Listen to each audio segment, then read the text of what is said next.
السلام عليك يا سيدي يا رسول الله.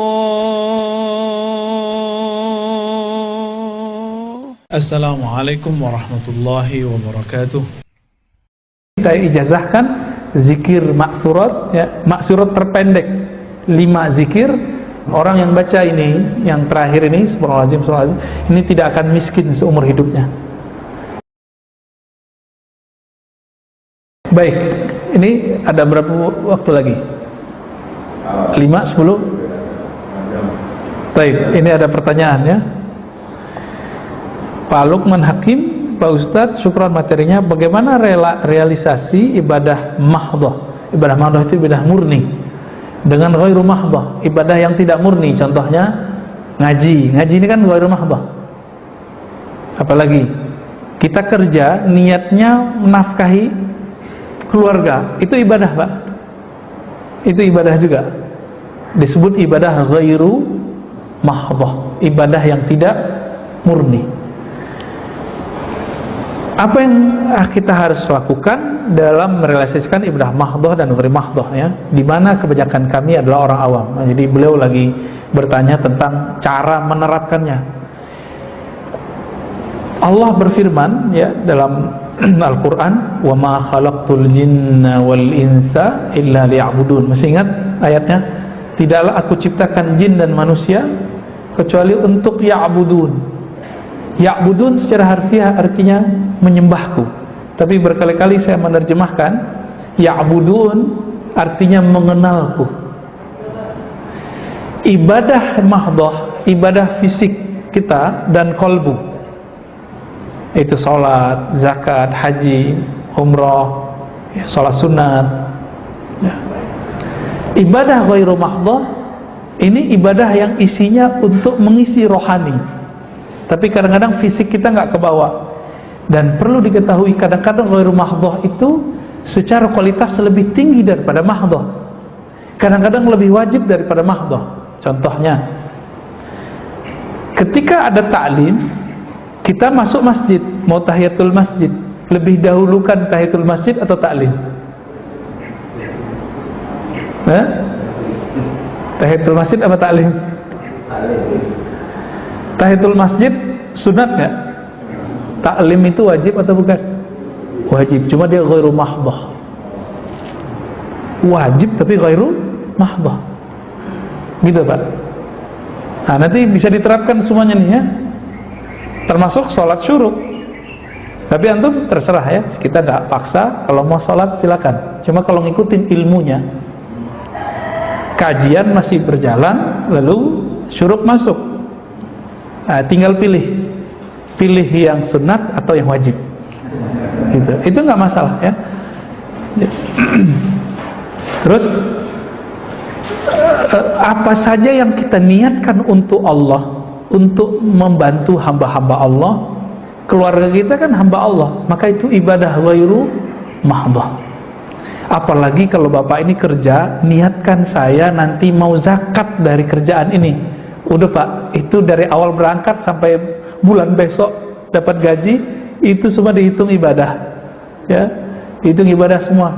Tapi ingat juga, ada ibadah mahdhah karena niatnya tidak benar, itu nggak dapat apa-apa. Saya sholat supaya disebut ahli ibadah, ya. Saya ngajar, baru mahdhah nih, saya ngajar supaya disebut orang alim, supaya disebut ustadz sunnah, ustadz aswaja, ya. Nah, ini ibadah ghairu mahdhah, ataupun mahdhah nggak dapat apa-apa saya. Paling-paling dapat honor, pulang-pulang cuma dapat honor, nggak dapat pahala saya. Nah, inilah kejadian guru-guru di madrasah, kiai-kiai di pesantren. Kalau mereka tidak main kolbunya di sini, realisasi mahdhah ghairu mahdhahnya tidak berhasil. Tujuan dia mengenal Allah tidak berhasil. Tadi coba diartikan, aku ciptakan jin manusia, tidaklah aku ciptakan mereka kecuali untuk mengenalku. Maka semua aktivitas mengenal Allah itu adalah wajib. Mau bentuknya ta'lim, mau bentuknya zikir, mau bentuknya sholat, maka kita nggak perlu benturkan. Kalau ada teman kita tadi waktu masuk masjid dia sholat sunat dulu, padahal kita kata alim, nggak masalah Pak, biarin. Kenapa? Mungkin dia menganggap itulah mengenal Allah, nggak ada masalah. Sama misalnya antum lagi taklim masuk syuruk, ada orang sholat sunat, berarti mungkin itu pemahamannya, itu tidak masalah juga. Tapi kalau ngikutin ilmu ma'rifatullah, mengenal Allah sesaat itu lebih afdal dari 1000 rakaat. Dalilnya mana? Ada dalam Sunan Ibnu Majah, ya. Dalam Sunan Ibnu Majah disebutkan 2 riwayat. Satu riwayat menyebutkan satu bab ilmu lebih utama daripada 100 rakaat. Di riwayat kedua lebih utama daripada 1000 rakaat. Satu 100, satu 1000. Ini cuma menunjukkan kualitas. Tergantung ilmunya ngarahin kemana nih? Ngarahin mengenal Allah atau mengenal selain Allah. Jika mengenal Allah, maka satu nafas yang kita tarik saat kita ngaji lebih afdol daripada 1000 nafas yang kita tarik waktu kita ibadah. Berarti ibadah ini 2. Ibadah fisik bernama ya kita sedekah, kita sholat. Ada ibadah ruh. Apa ibadah ruh? Ma'rifatullah, mengenal Allah SWT. Nanti Pak, kalau Allah izinkan kita masuk surga, Bapak akan ingat kalam saya ini. Kalau kita masuk surga, amin. Yang kita rindukan nanti ketika masuk surga 2 aja. Saat zikir salat, yang paling dirindukan lagi saat kita ngaji ma'rifatullah. Saat-saat itu yang akan dikenang. Zikir salat, ma'rifatullah, mengenal Allah. Kita akan merindukan itu. Ya. Dan kita menyesal, ya Allah, kenapa dulu hidupku tidak dihabiskan untuk mengenang Engkau di dunia, untuk bermakrifat kepada Engkau, untuk sholat kepada Engkau di dunia. Jadi tolong Pak, besok kalau kerja berangkat zikir aja di jalan ya, radionya kecilin aja, selesain dulu wirid. Nih saya ijazahkan wiridannya. Pertama istighfar 100. Ini wirid para sahabat Nabi, kemudian dirumuskan oleh Imam Abdul Hasan Asyadzili. Pertama apa? Istighfar 100, sambil jalan aja ya, lihat aja tuh jamnya, kira-kira kalau udah 3 menit selesai, 3 menit atau 5 menit selesai, 15 menit doang atau 20 menit. Yang kedua, la ilaha illallah, sama kan zikir-zikir lama juga kan. Ini yang kita sebut di khutbah kemarin. Jika ada orang membaca la ilaha illallah, ada orang baca gitu dari kalbunya, Allah kan selalu mandang kalbu kita. Untuk orang yang membaca ini, Allah berikan pandangan istimewa. Di belahan langit dan bumi, Allah sekedar memandang dengan keistimewaan rahmatnya, bahwa orang ini diangkat jadi kekasihnya. Ini nanti Bapak sambil nyetir bisa jadi waliullah ya. Jadi jadi Allah mudah Pak. Yang penting bacanya lisan baca, qalbu mengikuti. Tapi walinya baru wali umum ya, belum wali khusus. Wali khusus ada tugasnya, kerohaniannya. Gak kuat antum itu ya. Wali khusus itu ada tugas berat. Tugasnya kalau mu'alim itu siap dibenci orang ya, siap mendatangi tempat-tempat yang tidak ada materi di situ ya. Di situ hanya menghabiskan materi kita. Ada Pak nanti orang-orang begitu tuh ada. Itulah Nabi. Nabi kan datang ke mana-mana itu pakai dananya, pakai dana sahabat. Habislah dana mereka untuk dakwah. Puncaknya jihad. Ini dakwah belum ada, udah jihad-jihad aja ya. Hayya alal jihad ya. Ke laut aja kalian tuh ya. Orang belum ngaji bab tentang apa itu ibadah dengan benar, mereka sudah buat hayya alal. Mana ada di kitab fikih, di kitab hadis hayya alal sholat diganti hayya alal jihad. Itu bid'ah itu Pak. Itu yang finnar kata Rasulullah itu ya. Man ahdatsa fi amrina hada ma laysa minhu fawarat. Yang membuat-buat hal-hal yang tidak dilakukan, yang tidak ada dasarnya dalam agama ini, tertolak. Kullu bid'atin dalalah wa kullu dalalatin finnar ya. Hadis Tirmizi. Di Imam Muslimnya, iyyakum wa muhdatsatil umur, jauh-jauh perkara baru. Apa itu? Kullu muhdatsatin bid'ah, segala sesuatu yang baru yang tidak ada dalilnya bid'ah. Nah, ini bahaya ini. Semangat jihad tapi nggak pakai ilmu. Karena nggak punya makrifat jihad. Jadi jihad itu ada makrifatnya juga. Sehingga jelas kita berjuang untuk apa, dengan cara apa, kapan waktunya itu ada. Main buru-buru aja Imam Mahdi keluar ya. Belum Pak, tunggu dulu, Imam Mahdinya masih sembunyi. Ya, masih disembunyikan Allah. Sabar-sabarlah ya. Pertanyaan kedua, Nabi Muhammad kan maksum, tidak punya dosa. Dosa apa yang ditobatkan, yang beliau baca saat istighfar? Itu dosa yang disebut dalam hadis, innahu la yughanu ala qalbi. Hadis ini sahih ya. Sesungguhnya ada ghain yang menutupi kalbuku. Apa arti ghain? Nurun, cahaya yang menyilaukan kalbu Nabi. Fa'atubu ilallah wa astaghfiru ilaihi 70 marrah. Maka aku bertobat minta ampun kepada Allah 70 kali.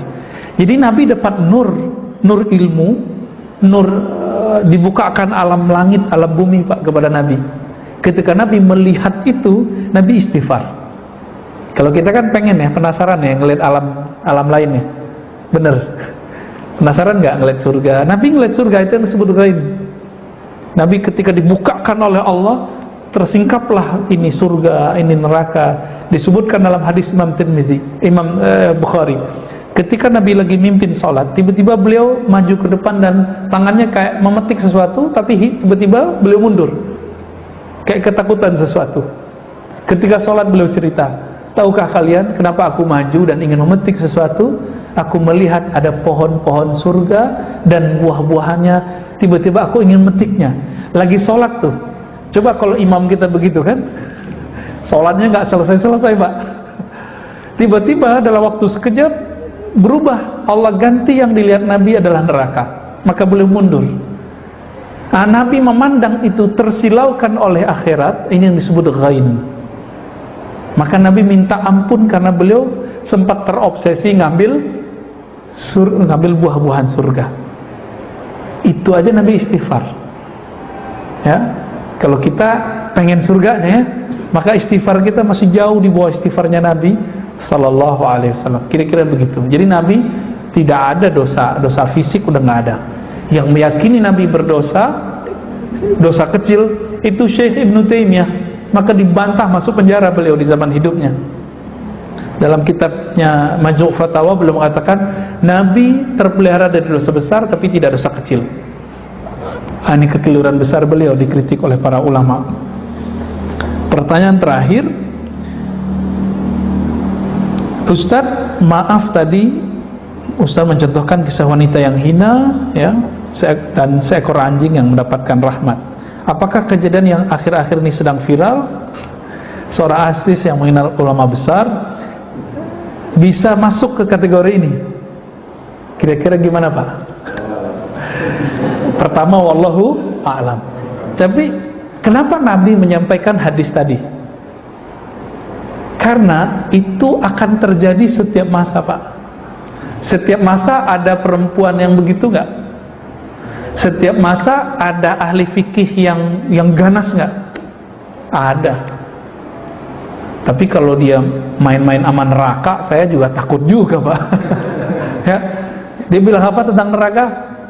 Biar gue masuk neraka gitu ya. Itu saya juga serem. Ya kita berharap dia tobat lah.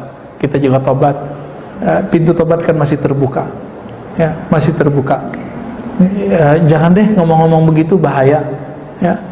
Kenapa? Kata Nabi, al-bala muwaqqalun bil kalam. Bala, bencana, azab itu kadang-kadang diturunkan asbab kalam. Ini kita kasih pesan aja dia ya. Dia kan orangnya dermawati itu, dermawan ya, suka ngasih ya, mirip-mirip itulah. Cuma kok ngomong begini nih, bisa rontok lagi amalannya nih. Ya, kita nggak boleh memandang rendah Pak, siapapun nggak boleh. Saya minta ampun kepada Allah jika saya memandang rendah siapapun, baik yang sefaham, tidak sefaham, yang taat ataupun maksiat. Ini yang kita sebut hijab. Jadi hijab itu dibagi dua Pak. Allah itu menguji kita dengan dua jebakan. Satu jebakan taat disebut hijab cahaya. Yang kedua jebakan maksiat disebut dengan hijab kegelapan. Kalau orang terjebak dengan taatnya, dia akan merasa suci. Saya merasa lebih suci ini dari orang. Sama, orang terhijab dengan nasabnya bisa merasa nasabnya menjamin hidupnya. Hati-hati juga nih para habaib, hati-hati juga. Walaupun antum itu keturunan Rasulullah, nanti yang akan memutuskan Sayyidah Fatimah. Sayyidah Fatimah kan dapat laporan nanti siapa cucu-cucunya yang mengikuti ajaran Nabi. Yang nggak diikutin dipecat pak kehabibannya. Tapi karena kita nggak tahu, kita serah saja kepada Allah. Maka jika ada habaib yang aneh-aneh, kita diam aja pak. Kita serahkan kepada yang ahlinya. Sudah ada yang ngurus. Ya, dulu waktu saya ketemu dengan seorang kawan saya Habib, dia bilang, udah Ar-Razi yang habaib urusan kita Alawiyah. Ya sudah, semenjak saat itu saya nggak mau ngerecokin masalah para zuriat Nabi Sallallahu Alaihi Wasallam. Ini mau Syiah mereka, mau ekstrim, kita nggak mau urus. Itu sudah ada yang ngurus.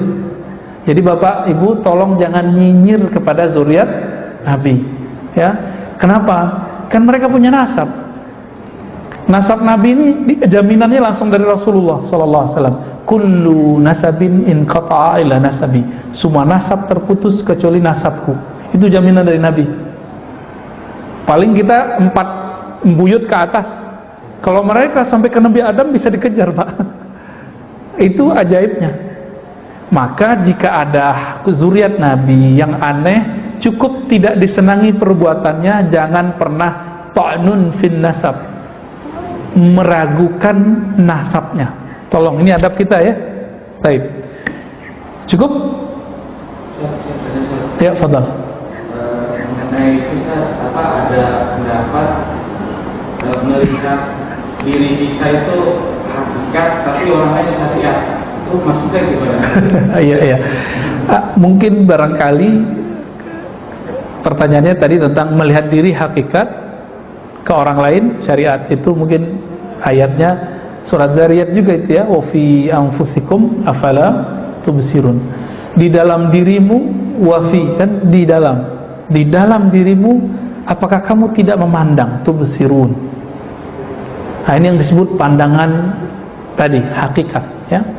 Istilah syariat, tarekat, hakikat, ma'rifat itu istilah ulama.